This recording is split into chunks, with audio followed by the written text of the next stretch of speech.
Assalamualaikum warahmatullahi wabarakatuh. Saya Nur Wahyuni, NPM 20010111082. Saya dari kelas E, Prodi Pendidikan Agama Islam, Fakultas Tarbiyah dan Ilmu Keguruan. Di sini saya akan mereview jurnal Kedudukan Sintaksis. Materi yang pertama yaitu sejarah sintaksis.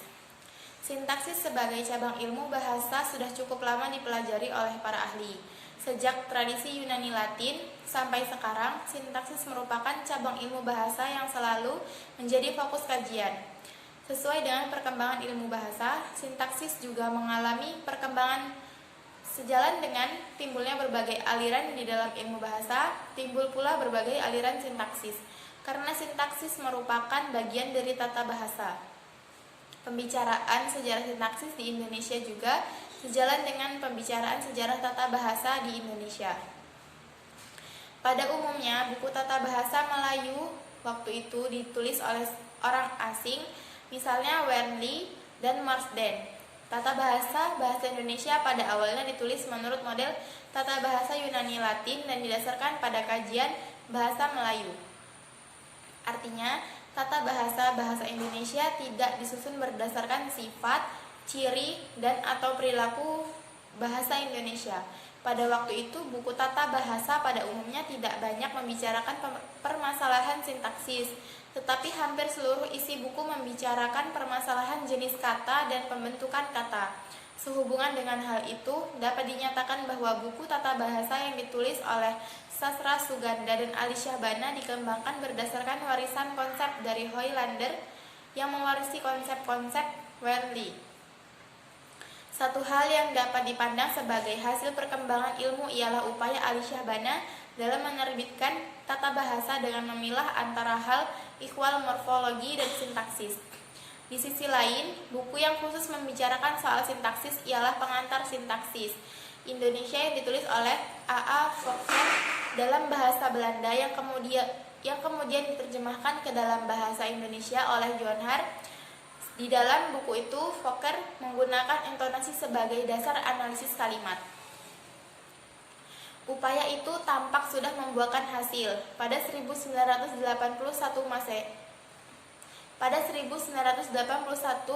Muhammad Ramlan telah menulis buku Ilmu Bahasa Indonesia, Sintaksis yang didasarkan pada pandangan teori linguistik struktural. Kemudian pada 1988 telah tersusun Tata Bahasa Baku Bahasa Indonesia oleh Hasan Alwi dan kawan-kawan. Sebagai edisi pertama, cetakan pertama, buku-buku itu sampai saat ini merupakan buku tata bahasa Indonesia yang cukup lengkap dan representatif. Di dalam buku itu, sintaksis mendapatkan porsi pembicaraan yang cukup banyak di samping morfologi dan beberapa hal yang relevan lainnya. Materi yang kedua, kedudukan sintaksis. Yang dimaksud kedudukan sintaksis ialah keberadaan dan ketertarikan sintaksis di antara cabang ilmu bahasa yang lain, yaitu fonologi, morfologi, dan semantik.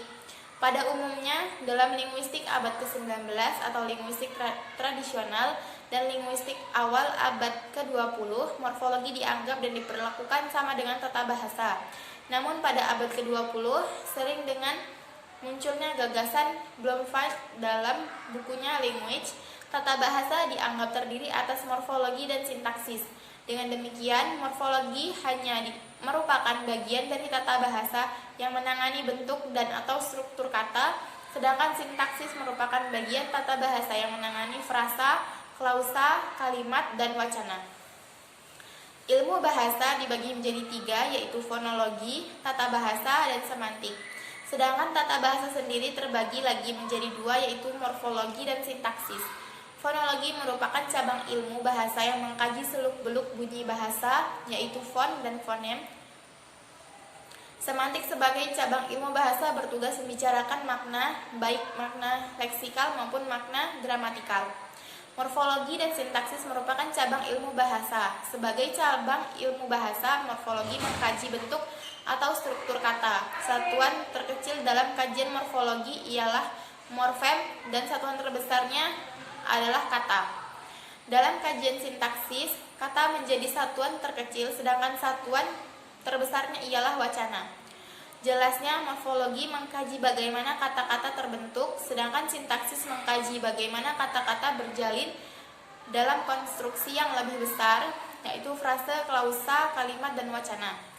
Berdasarkan uraian di atas dapat disimpulkan bahwa sintaksis, morfologi, fonologi, dan semantik merupakan cabang ilmu bahasa yang sama-sama menangani bahasa tetapi memiliki objek kajian yang berbeda.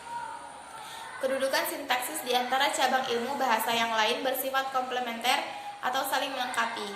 Fenomena bahasa yang tidak dapat dijelaskan atau dijelaskan melalui prinsip-prinsip morfologis, misalnya, dapat dijelaskan melalui prinsip-prinsip fonologis dan sintaksis. Demikian pula sebaliknya, hal-hal yang tidak dapat diselesaikan secara sintaksis dapat dijelaskan secara morfologis. Materi yang ketiga, hubungan sintaksis dengan morfologi. Morfologi sintaksis adalah dua studi linguistik yang memiliki keterkaitan erat satu sama lain. Para linguis sepakat bahwa morfologi memiliki konstituen terkecil yaitu morfem dan konstituen terbesar kata. Sedangkan sintaksis memiliki konstituen terkecil kata dan konstituen terbesar wacana. Oleh karena itu, ketika kedua cabang ilmu ini memiliki persamaan dalam mempelajari seluk-beluk pembentukan kata dan kata dalam kalimat, maka tentunya terdapat hubungan di antara keduanya. Materi yang keempat, hubungan sintaksis dengan pragmatik. Pragmatik pada hakikatnya mengarah pada perwujudan kemampuan pemakai bahasa untuk menggunakan bahasanya sesuai dengan faktor-faktor penentu dalam tindak komunikatif dan memperhatikan prinsip penggunaan bahasa secara tepat. Kajian linguistik struktural atau disebut linguistik lebih menekankan lagi segi struktur dan bentuk bahasa ketimbang makna. Linguistik struktural, khususnya sintaksis, bergerak di wilayah bahasa, sedangkan pragmatik bergerak di wilayah tutur. Bisa jadi pragmatik dan linguistik atau sintaksis mempunyai kesamaan objek kajian, yaitu kalimat, tetapi sudut pandangnya berbeda. Dalam pelajaran sintaksis, misalnya kalimat bisa mengantar surat ini, maka kalimat itu dipandang sebagai kalimat yang berdiri sendiri, lepas dari konteksnya. Yang pertama dilihat oleh sintaksis adalah bentuk atau formnya, lalu dikatakan bahwa bentuknya adalah kalimat tanya. Pragmatik menganalisis fungsi kalimat dalam komunikasi, dan kalimat itu harus kita anggap sebagai ujaran. Dari segi fungsi, kalimat yang dicontohkan di atas sebenarnya bukan bertanya melainkan menyuruh, meskipun bentuknya kalimat tanya. Bagi analisisnya sintaksis, konteks penggunaan kalimat seperti yang dipaparkan tadi tidak pernah diperhatikan. Perlu dicatat bahwa pragmatik tidak hanya mengkaji ujaran atau kalimat, melainkan lebih dari itu. Yang dikaji pragmatik bukan bentuk atau struktur dan makna kalimat, tetapi fungsi dan maksud ujaran dalam suatu konteks tertentu. Sekian review jurnal dari saya. Terima kasih. Wassalamualaikum warahmatullahi wabarakatuh.